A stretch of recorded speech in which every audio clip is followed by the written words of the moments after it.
Vamos a ver el síndrome de estrés respiratorio. El síndrome de estrés respiratorio va a ser daño difuso a los alvéolos, y este daño va a terminar en la formación de una membrana hialina. Ahorita vemos cómo se ve la membrana hialina, pero va a ser la formación de una membrana hialina.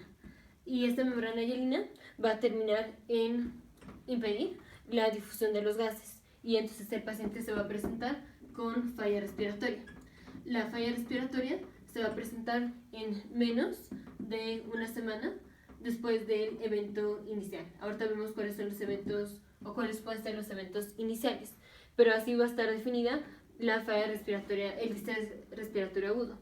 Síndrome de estrés respiratorio agudo va a ser daño difuso al alvéolo que termina en la formación de una membrana hialina, y esto va a ser falla respiratoria en menos de una semana de un evento dado. Esto es, aquí está la tráquea, aquí está el bronquio primario izquierdo, bronquio primario derecho, aquí da varias ramas el bronquio y finalmente terminamos con los alvéolos. Voy a poner los alvéolos aquí en grande. Aquí están los alvéolos. Y la membrana hialina es como... así. La membrana hialina es como una barrera, así. Como una barrera. Esto es la membrana hialina. Ahorita vemos cómo se presenta el paciente, pero vamos a tener membrana hialina y esto se va a presentar en menos de una semana del evento. Vamos a ver primero cuáles son los eventos dados, o sea, cuáles son las causas por las cuales el paciente va a tener síndrome de estrés respiratorio. O sea, vamos a ver cuáles son estos eventos. Entonces, estos eventos pueden ser o que el paciente tenga infección, ya sea, por ejemplo, una neumonía, o puede ser una forma grave de infección, o sea, que el paciente tenga sepsis, o el paciente puede tener pancreatitis, o el paciente puede tener trauma del tejido, o puede tener ya sea coagulación intravascular diseminada. O puede ser, por ejemplo, que el paciente haya broncoaspirado, o sea, aspiración. Y esas son las causas clásicas por las cuales el paciente puede tener síndrome de estrés respiratorio. O sea, el paciente se va a presentar, digamos, con sepsis y en menos de una semana va a tener falla respiratoria por la formación de la membrana hialina. Vamos a ver cómo se presenta el paciente. Entonces, el paciente se va a presentar con la sintomatología de alguno de estos y luego va a tener la falla respiratoria. Vamos a ver por qué tiene la falla respiratoria. Esto es, aquí estaban los alvéolos, y digamos, aquí está el capilar, y vamos a tener la formación de la membrana hialina. Entonces, aquí está, esta es la membrana hialina, Ahorita vemos cómo se forma la membrana hialina, pero vamos a ver los síntomas. Si tenemos membrana hialina, o sea, esto pues es tejido que está impidiendo la difusión. Aquí tenemos el oxígeno, y el oxígeno tiene que pasar de la luz alveolar aquí al capilar, pero un alvéolo que no tiene membrana hialina, como este de aquí, el oxígeno tiene que pasar de aquí a acá, y está muy fácil, solo tiene que atravesar la pared del alvéolo y la pared del capilar. Un alvéolo que ya tiene la membrana hialina, o sea, esto negro, que es la membrana hialina, tiene que atravesar la membrana hialina, la pared del alvéolo y la pared del capilar. O sea, tiene que atravesar más, tiene que atravesar también todo el grosor de la membrana hialina. O sea, es más difícil que el oxígeno pase del alvéolo aquí al capilar, y aquí en el capilar es donde lo queremos. Entonces, el paciente, si tiene la membrana hialina, vamos a tener una menor difusión del oxígeno molecular. Y si tenemos menos difusión del oxígeno molecular, menos oxígeno va a terminar aquí en la sangre. O sea, el paciente va a tener hipoxia. Y entonces el paciente se va a presentar con síntomas respiratorios. O sea, va a tener, bueno, ya si es severo puede tener cianosis, pero obviamente va a tener taquipnea en respuesta a la disnea que va a tener. O sea, en respuesta a la falla respiratoria que va a tener o a la dificultad respiratoria que va a tener.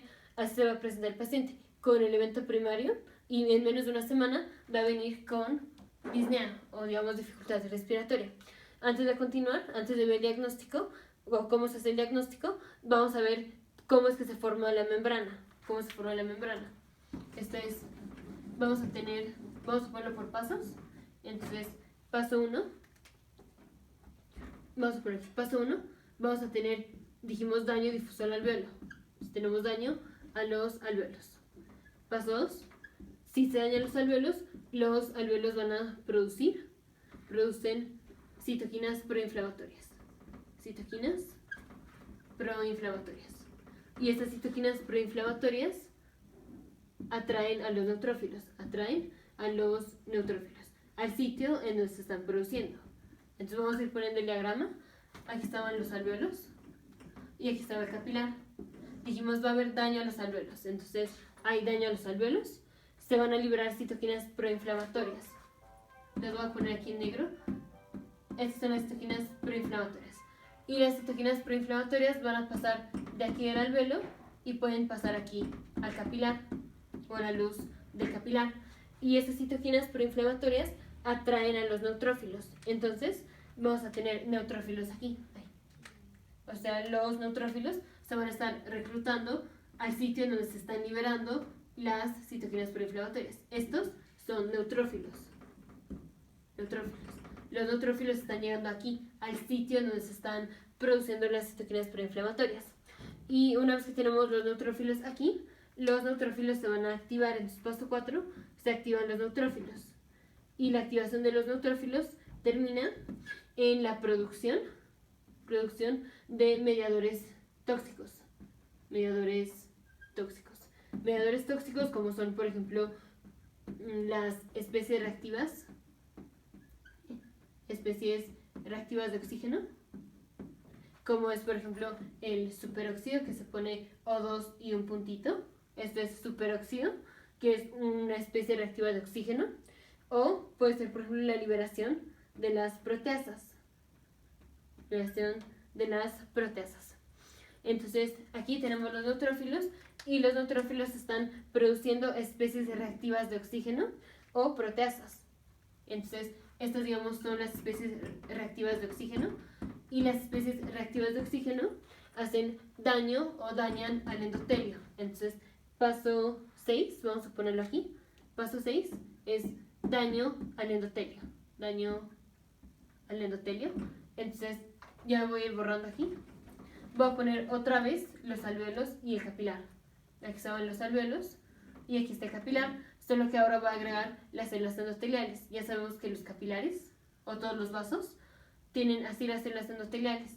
Estas que estoy poniendo, estas son las células endoteliales. Aquí la liberación de mediadores citotóxicos hacen daño al endotelio. Entonces vamos a tener así daño al endotelio. Y esto aumenta la permeabilidad. O sea, si tenemos daño al endotelio, es más fácil que el plasma pueda pasar aquí. O sea, el plasma se va a chorrear. Porque ahora, como hay daño al endotelio, tenemos orificios por donde puede pasar el plasma. Entonces, daño al endotelio, esto hace un aumento de la permeabilidad. Aumento de la permeabilidad. O sea, el plasma, en lugar de seguirse así, pues obviamente se va a salir así, en menor o mayor grado. O sea, vamos a tener edema pulmonar. Recordemos que la definición de edema es tener líquido afuera de los vasos. Aquí, como aumentó la permeabilidad, o sea, como hubo daño al endotelio, el plasma se está saliendo de aquí, se está saliendo por estos orificios. Y ahora vamos a tener plasma aquí, en el alveolo. O sea, vamos a tener edema alveolar. Y aparte, aquí, este edema, o digamos, este líquido que se está chorreando del vaso aquí a los alveolos, es un líquido exudado o es un fluido exudado. O sea, es un líquido exudado. O sea que contiene proteínas. Y es la unión de las proteínas, más las células dañadas del pulmón, que son los neumocitos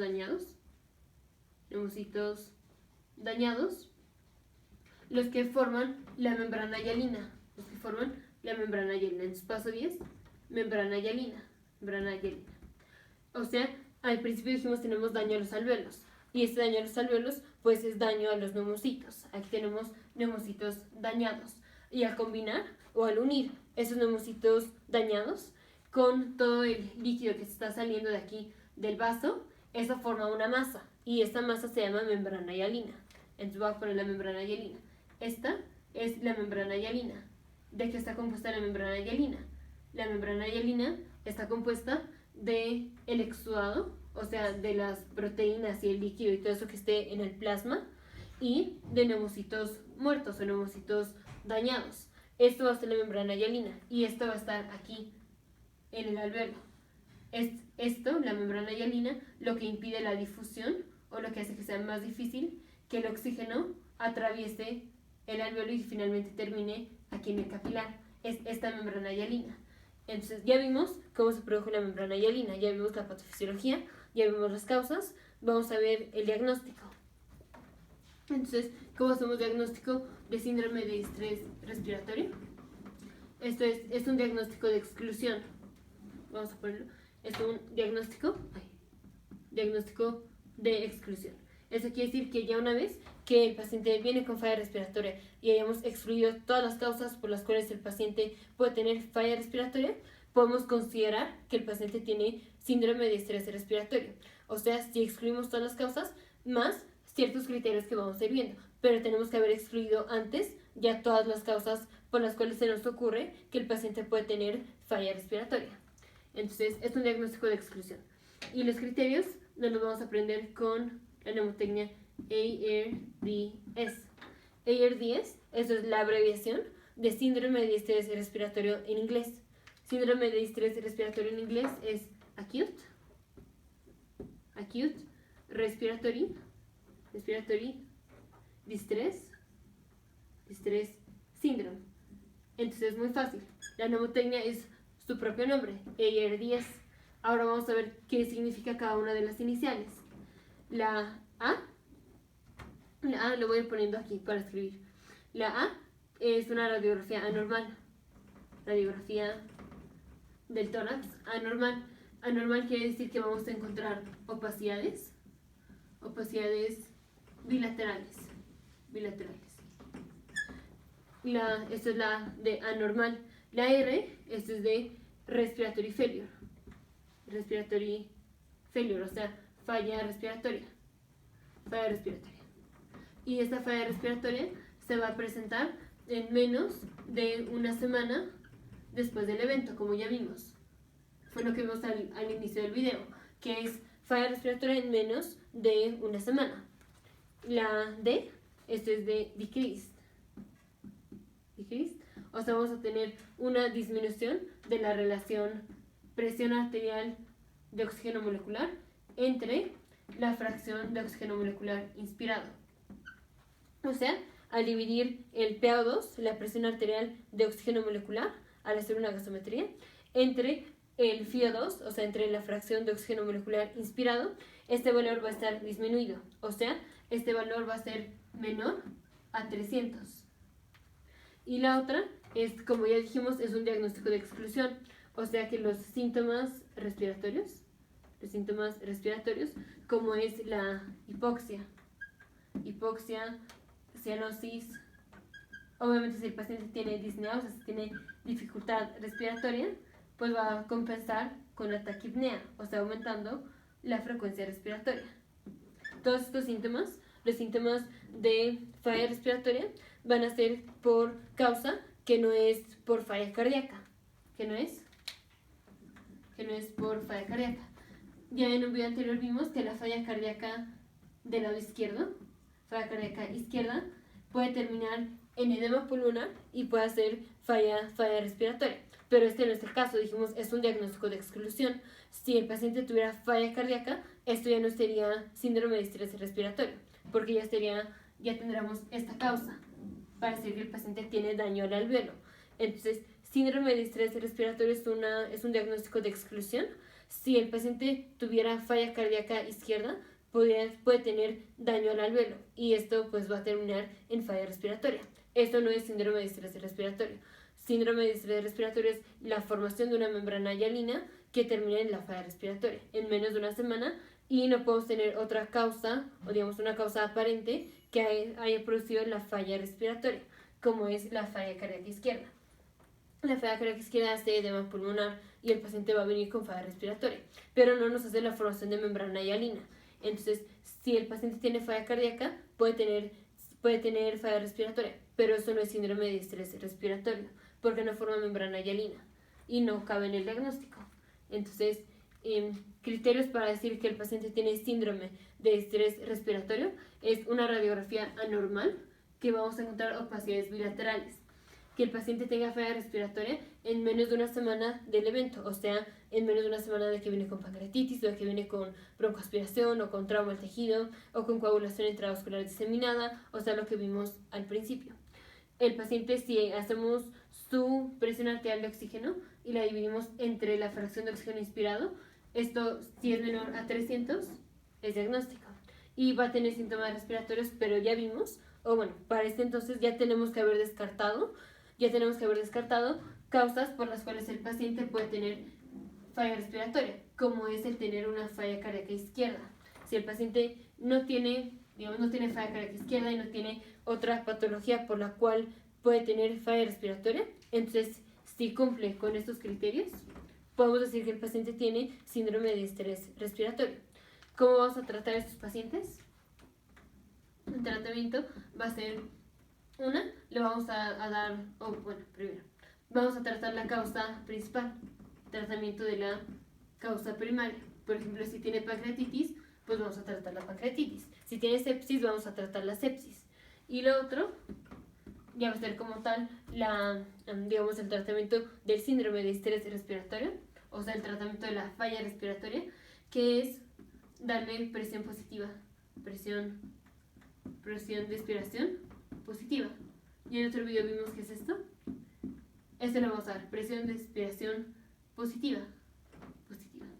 O sea, lo vamos a poner en un aparato ventilador, o sea, mecánica ventilatoria es lo que vamos a hacer, mecánica ventilatoria. Y específicamente lo que hacemos es disminuir el volumen corriente o el volumen tidal o corriente. Una persona normal respira como 500 mililitros de aire. Aquí al paciente, al ponerlo en ventilación mecánica, vamos a hacer dos cosas. Una, que su volumen tidal o volumen corriente disminuya, o sea, que inspire menos de 500 mililitros en una respiración. Y aparte le vamos a dar presión de expiración positiva, más tratamiento de la causa inicial. Y obviamente como complicación, ya vimos que la formación de membrana hialina, esto impide la difusión del oxígeno molecular. Y esto nos va a hacer en menor o mayor grado una fibrosis del parénquima pulmonar. Entonces vamos a tener como complicación va a ser fibrosis del pulmón. Y esta fibrosis del pulmón pues hace que el pulmón esté como más duro, entre comillas, el pulmón va a estar más duro. Y recordemos el concepto de complacencia o compliance. El concepto de complacencia, esto es qué tan fácil es inflar el pulmón en este caso. Si el pulmón ahora está más duro, es más difícil inflarlo. Y si es más difícil inflarlo, esto quiere decir que la complacencia pulmonar, o complacencia pulmonar está disminuida.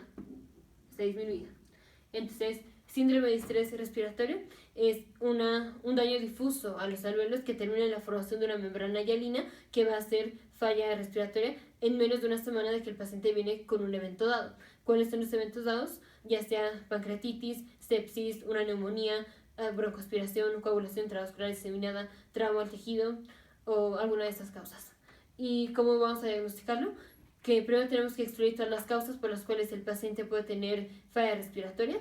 Y una vez excluidas estas causas, si el paciente tiene falla respiratoria en menos de una semana del evento, si tiene una radiografía anormal que muestra opacidades bilaterales, y si su relación de presión de oxígeno molecular en la arteria entre la fracción de oxígeno molecular inspirado es menor a 300, diagnóstico, y el paciente tiene síndrome de estrés respiratorio. ¿Cómo lo vamos a tratar? Primero tratando la causa principal y luego le vamos a disminuir. Vamos a ponerlo le vamos a dar ventilación mecánica y esto va a hacer disminuir el volumen corriente y también le vamos a dar presión de expiración positiva, presión expiratoria positiva. Complicaciones, fibrosis del pulmón. La fibrosis del pulmón puede terminar en una enfermedad restrictiva pulmonar, y obviamente pues esto disminuye la complacencia del pulmón. Nos vemos en el siguiente video, futuros médicos, científicos e ingenieros.